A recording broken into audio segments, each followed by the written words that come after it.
Сыйкыр менен ооруган адам дайыма эмне тахил баягы адам жок нерсени бар кылып, жок эле нерселерге кыжалат болуп, өлбөсө өлүп калышта сезип, жаман ойлор келип, жүрөгү кысылып, денеси көчүп ооруп, уктаса уктабагандай болуп, ушундай боло берет. Анан көпчүлүктө да сыйкыр менен ооруган адамдар бар. Булар көпчүлүккө чыкканда кадимкидей көпчүлүктөн келгенден кийин ооруп, шалдырап, кыйналып калышат. Анткени сыйкырда көпчүлүктө да сыйкыр менен ооруган адамдар бар. Булар бири бирине жакын гана таасирин тийгизет. Ошон үчүн кээде тафрик аял экөөсүн ажыратыш үчүн дагы эмне кылат?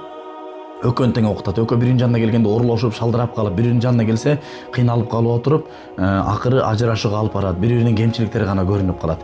Анан өзгөчө азыр сыйкыр менен кимдер көп ооруйт? Аял кишилер көп ооруйт. Анткени шайтан Аллах Таалага ант ичкен адам баласынын тукумун жок кылам деп аял киши тукум тараткандыктан булар менен аял киши көбүрөөк ооруйт. Ошон үчүн аял киши сыйкыр менен көп ооруйт дагы, ооруса эле дароо жатынына таасирин тийгизет, боюндагыларда балдарына таасирин тийгизет. Ошентип инвалид оорукчан балдар көп төрөлүп кетет. Азыр мисалы жашоону карасаңар, көп эле инвалид болуп төрөлгөн балдар бар. Кээде балдарын алып келет, дем салдырганы, дем салганы баласын алып келгени менен дем салсаң энеси өзү кыйналып чыгат. Анткени энеси сыйкыр менен өзү ооруп атат. Ошон үчүн женский жактан да көп ооруй бериши мүмкүн.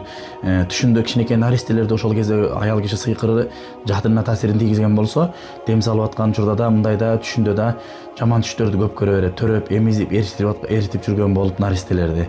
Ошон үчүн сыйкыр менен ооруган адамдар дем салып аткан учурда дагы айтып кете турчу нерсе сихр дахилия ва сихр харижия, сыйкыр дененин ичинде жана сыртында деп бөлүнөт. Дахил жасат ва харижил жасат, дененин сыртында деп. Окуп аткан учурда сыйкыр дахил жасат, дененин ичиндеги сыйкыр окуп атканда кийкиртип, эстетип, ысып, муздап ушинтип кыйналат. Ал эми харижил жасат, дененин сыртындагы сыйкыр дем салып аткан учурда ар кандай да белгилер болушу мүмкүн, бирок кийкирип эстебейт да. Андан сырткары ал баягы атын же сүрөтүн алып окуткан болушу мүмкүн. Ал эми сихр дахил жасат, дененин ичиндеги сыйкыр болсо, ал окутуп нерсени жедирген болуп эсептелет. Саламу алейкум ва рахматуллахи ва баракатух.